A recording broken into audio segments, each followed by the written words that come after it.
Hey everybody, I don't know what happened to the video yesterday or the other day, Monday. My wife said the audio was not in sync, so I just ended up deleting that one. So today we're going to talk about a little bit of what I talked about Monday, which is people that are a little annoyed by their kids during this quarantine and while they're trying to work from home. And then we're going to talk about guilt and how that can affect positivity. Thanks for joining me. Welcome to Return to Positive.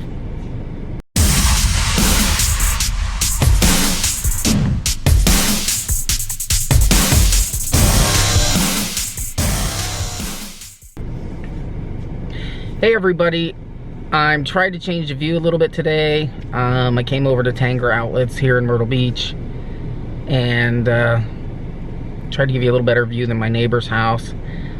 I'd love to be outside, but it's very windy today and that affects the sound. So, hope you're having a great day. So let me touch on what I spoke of in a video I had to delete on Monday because the audio was messed up. On social media, I've been reading some funny and some not so funny postings from parents who are working from home and are frustrated that their kids barge in and they, want to be in the conference call, the video call. And I just want to touch on it very quickly. I think when we think of children all the time, but especially now with the quarantine, I think we look at them as little versions of us. You can't do that. Number one, they're not mature enough to understand what's going on, really.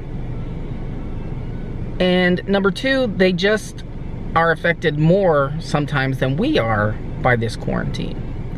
So I want you to look at it from their point of view, not yours. Wipe away logic, wipe away knowing that this is going to end, wipe away all that stuff that you know. And think of it from a child's perspective, especially younger children. Toddlers to first grade-ish, maybe. Because those seems to be the ones that people are commenting on most. What you have to remember is their whole routine is off, okay?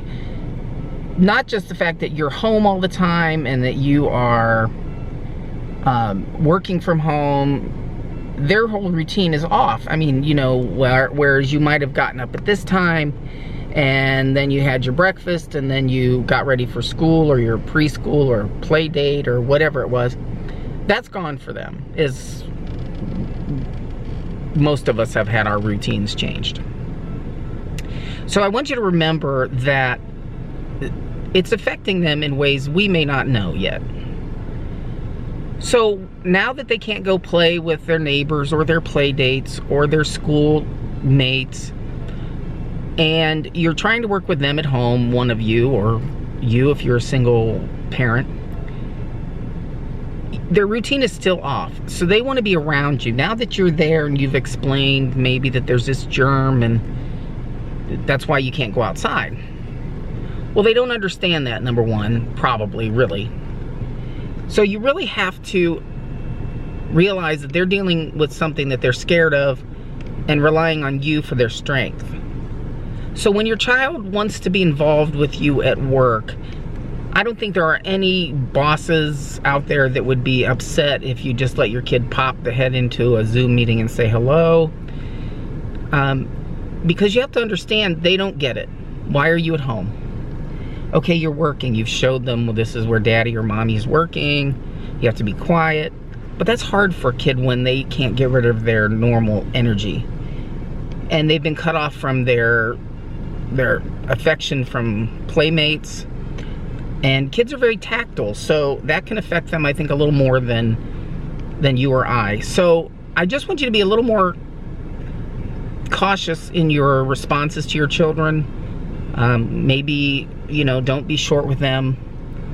Just, tell your meeting, I'll be right back. My kid's coming in here, let me go explain to them. And I think most people, they're going to understand, especially those that have children. And I'm sure even the ones that don't will understand. So, just try to look at it from their standpoint, but not with your eyes, with theirs. Okay? So that was basically what I talked about Monday, just in a longer form.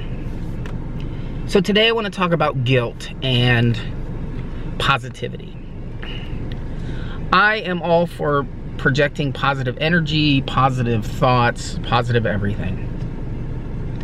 Because you do get back what you put out. And a lot of people still to this day don't get it. But think about it. There was a gentleman, I guess, in North Carolina who's been leading the protests about opening things up, let's get things open. He caught corona. Now, some people will say karma, or some people will say, oh, it's a coincidence. Whatever. If you put bad out, you're going to get bad back. If you put positive out, you're going to get positive back.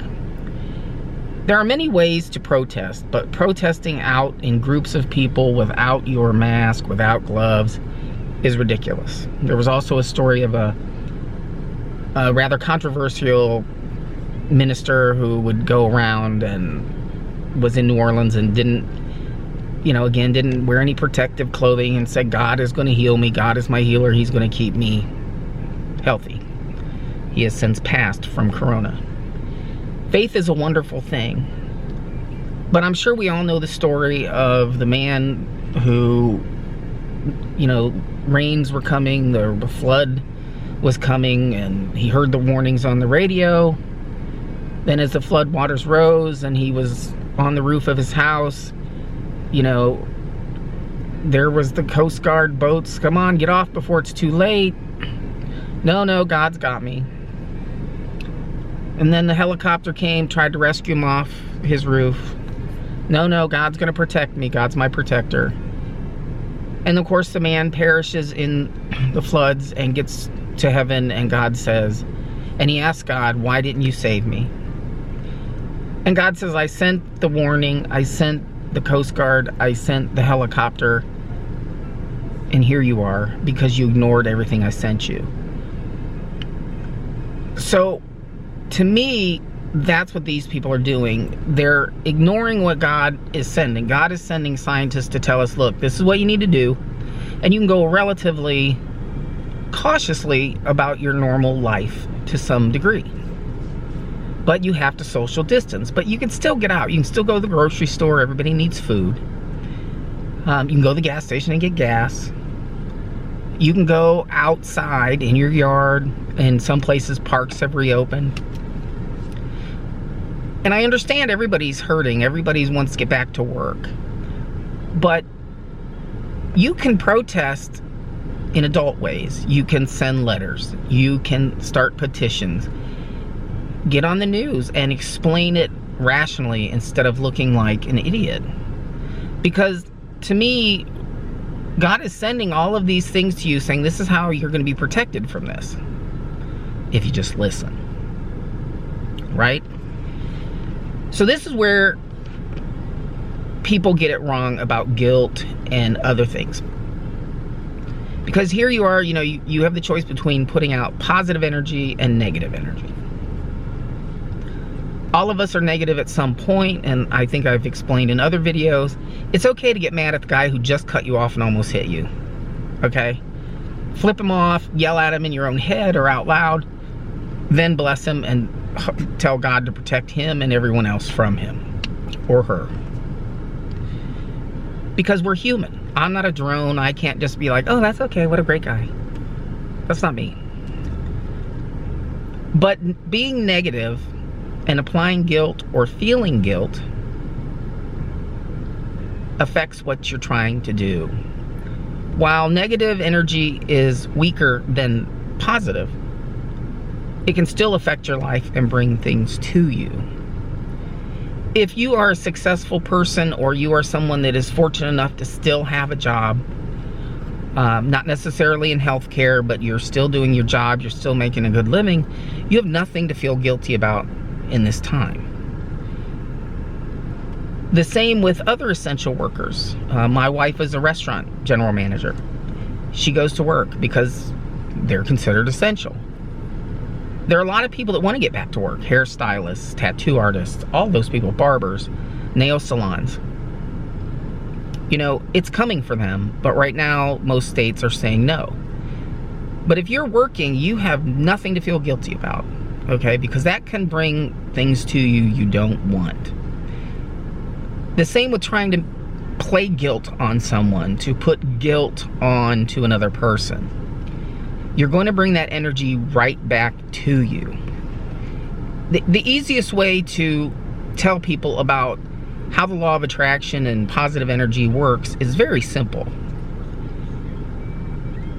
Your thoughts are a boomerang. Good or bad, they go out and they come back to you. You put out positive energy and positive things come back. You put out negative energy, it goes out, it comes right back to you in another form, but it's still going to be negative. So try not to feel guilty if you're stuck at home. Don't feel guilty that you can't find certain kinds of food, or your kids are having to eat the same thing over and over again. We're all in that boat together. Meat's getting harder to find. There are certain things you just cannot find. Do the best with what you have.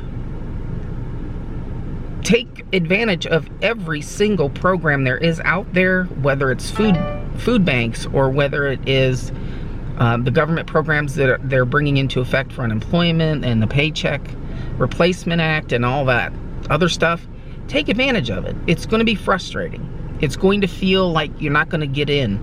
You know, you've been calling for hours and hours. Keep calling. You'll get in. You have to remember, these systems weren't designed for the traffic they're getting. And we all forget, because I guess we're in such an instant gratification society, we think all these computers are like on Star Trek and other places where, boom, it's done. Bandwidth and the ability of these computers to handle the amount of information coming in, you know, they're not set up for it. So be patient, keep calling, eventually you'll get in, and eventually you'll get the money that you're owed. So try to stay positive. In fact, when you get on the phone, have a smile on your face, be ready for whoever answers. Smile when you're talking to them, because a smile can be heard on the phone. Years ago, I sold pre-need funeral insurance. They had a mirror in front of all of us to smile when we're talking on the phone, because people truly can hear your attitude over the phone. So put out positive energy all the time. It's fine to have a slip for a minute, but replace it. It's fine to be frustrated, but understand you're not alone. You're not the only person trying to sign up. You're not the only person trying to get to whatever site you're trying to get to. And I know it's hard, but you have to do that to get the positive back, okay? And the same with guilt. Don't try to guilt anybody because they're working, or don't try to guilt anybody because they're lucky they don't have to go to work. No one's lucky in this virus thing, nobody.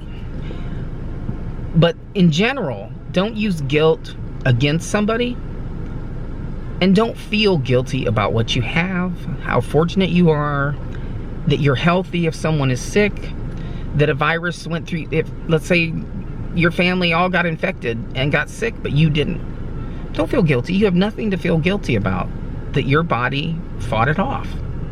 That came from God and the design of your specific DNA in your body. It's nothing to feel guilty about. So take some time to really think and get in the right mindset before you make these phone calls or try to get on the computer and sign up, before you talk to anybody, before you open your mouth in a negative way, whether it's on social media through typing, or whether it is out loud or at a protest. Remember, it's going to come back to you, whatever you put out, whether it's good or it's bad.